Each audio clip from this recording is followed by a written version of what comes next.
Greetings, Guyanans. Welcome to 2019. I know some of you are expecting me to say a prayer for Guyana, but I don't have the time to waste on skunt no more. Last year, I prayed for our nation and not one single thing came through. I asked God to help me to stop saying the word skunt, and that didn't come true. I asked Him to ease up on the accidents and the rapes and the murders and the suicide, yet 2018 was one of the busiest years. I prayed for GPL and still every other day there was a blackout at some part of Guyana.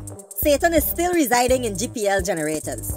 I begged for the Lord to take all the lowlies out of the BTs for 2018 and still one set of buggering down took place. Anyways, welcome to the first episode of What's Trending for 2019. It's going to be a great year. I can feel it all the way to my toes. First up, 2 plus 2 equals 22. In relation to those issues, the government contends, in relation to issues 1 and 2, this government was not defeated by a majority as required under Article 106(6) of the Constitution. In order for the government to be defeated on a vote of confidence, 34 or more votes of all the elected members in favor of the motion were required instead of 33. This assertion is grounded in established parliamentary precedent and practice and case law in the Commonwealth. So these sconto government ministers refused to step down after a no-confidence vote against them and decided that they will insult the intelligence of the Guyanese people with a bullshit formula that the majority of 65 is 34. The National Assembly comprises 65 members. Mathematically, half of all elected members of the current National Assembly would result in a fraction 32.5. There are judicial authorities to show that where a number results in a fraction, it is rounded up. In the instant case, as half of 65 results in a fraction of 32.5, this figure should then be rounded to the next whole number, being 33, which should now represent half of the elected members. In accordance with the practical application of the meaning of majority, 1 must now be added to 33 to derive a majority of 34 votes.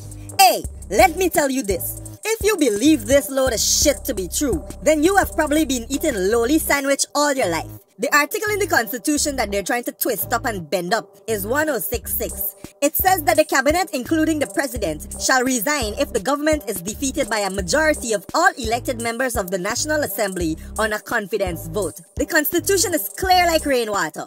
It doesn't say anything about half plus 1 or none of the other sconto explanations the government are trying to put forward. What is a majority of all elected members? Let's do the maths. 33 people out of 65 vote yes, and left 32 who said no. The yeses simply defeat the no's, and they know this. They're trying to say that you have to split the members in half, and you get 32.5, and how it must be rounded up to the next skunt. Till now, they can't show which part of the Constitution says that, and they're talking about how there's precedence for this calculation in other cases in other countries. Bullshit! The only place we should be looking for answers is in the Guyana Constitution, and it is clear. Let's say for the sake of argument that there were only 3 elected members of parliament. How does skunt with that bullshit formula apply? Divide 3 by 2 and you get 1.5, and then half plus 1 is a majority, so 3 is needed to be constituted as a majority. If y'all know how incompetent and power hungry y'all looking right now. The nation is losing confidence in you, and even if for some strange reason election is held till in 2020, you will be destroyed at the polls. I call on the government of Guyana to hold general elections as is required by the supreme laws of the land, and save whatever little bit of face you have left so you can at least have a few seats at the table after elections, whether it be in 2020 or within 90 days of the confidence vote. And we know half of the country does not want Jagdi or the PPP back in power. We understand that, but the law is the law. Listen to this granny song that's trending and you will get a feel of the mood of Guyanese people right now. Coming to this world, God and help us all. The way the world is going, God, He can be sure. The rich should get richer and the poor stay poor. Cost of living going up, employment going down. The wages remain low, God, and everybody know. The small man always unite and work very hard. But yet for all God, He always the best. Some of us are holla and some of us are ball. The money that we earning, God, He can do at all. You live in this country, you live abroad. The small man is the real man that always find it hard. Oh my God, to where have you gone? Come into this world and see what is going on. The small man work as slave, he sleep on the pave, and so we have to do God until we reach a grave. Big man drink the juice and the small man eat the shell. The big man lives in heaven and small man lives in hell. We will fight for freedom and we will fight for joy. To gain liberation, God, some of us may die. Nowadays, the small man children have a lot of rain. Passing GC, they have to cut cane. Small man always work more, but still he remain poor. I think this is too much, God, I can't take more. Listen now, God, to listen to this one. This woman is the real one, that when he dead and gone. Yo, we will be pumping this granny track. Take a look at this no confidence situation from a more serious angle via this feature from Neil Marks at the newsroom. See you next time. Mudwata, boom up!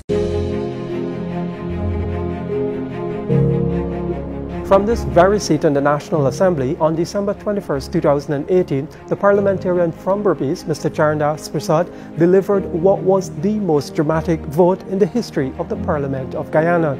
He sided with the opposition PPP to vote in favor of a no-confidence motion against his own government. With the vote of Charandas Prasad, the PPP got what it needed. With 32 seats in the House, it just needed one more in order for the motion to pass. So what exactly should happen after a motion of no confidence is passed in the National Assembly? The Constitution of Guyana, the supreme law of the land, dictates what should happen. In Article 101(6) of the Constitution, it says the Cabinet, including the President, shall resign if the no confidence motion is passed. So what does that exactly mean? Does it mean that the President and the entire Cabinet should pack up and leave office? Well, no, because in Article 7, it says that after the motion of no confidence is passed, the government shall remain in place and shall hold an election within 3 months. And then it goes on to say the government shall resign after the President takes the oath of office following the election. So as things stand, the government should remain in place until the holding of general elections. Now, what constitutes a majority in the National Assembly for a motion to be passed? In the history of the Parliament of Guyana, 33 has always been considered a majority. Now, the government is saying that that is incorrect. It is saying that if you split the National Assembly by half, you will come up with 32.5 as half, and then you need to take that to the nearest number, which will give you 33. And so it is saying that 34 is needed in order for the motion to be passed. The government has now asked the Speaker of the National Assembly, Dr. Barton Scotland, to review and possibly reverse the vote that took place on December 21st. Now, that has never happened in the history of the Parliament of Guyana, where a Speaker reverses a vote by the members of the House. It is now left up to the Speaker to make his decision, and an announcement could possibly be made on Thursday. If the Speaker decides that he will not review or reverse the decision of the December 21st vote, then the matter is certain to go to the High Court, where the arguments will continue on whether a majority in the National Assembly means 33 or if more is needed. The Speaker's very wide authority to reverse his ruling is not, however, one which he holds himself able to exercise without strong and compelling grounds. Simply choosing one position in place of an earlier one would not, of course, meet that requirement. It has been my preference and practice to endeavor to find resolution of any issue which may affect the procedures and practice of Parliament without third-party intervention. I must tell you, honourable members, that the issues which we now face cause us to look outside of Parliament to find answers. The issues over which many have expressed concern require final determination, which would place the interpretation and import of the particular provisions of the Constitution beyond doubt. I find it instructive that much of the information provided relate to cases which saw the courts of other jurisdictions giving guidance to both the Speaker and those national assemblies concerning the constitutionality of conduct on particular issues. Where, as in these instances before us, there are different, even competing views of certain provisions of the Constitution, as well as certain interrelated provisions of the Constitution, all of which fall to be examined, the Speaker on this occasion, and without more, declines the invitation to act in reversal. Full, final and complete settlement of these issues by a court of competent jurisdiction will place beyond doubt any question which may exist and serve to give guidance to the Speaker and to the National Assembly for the future.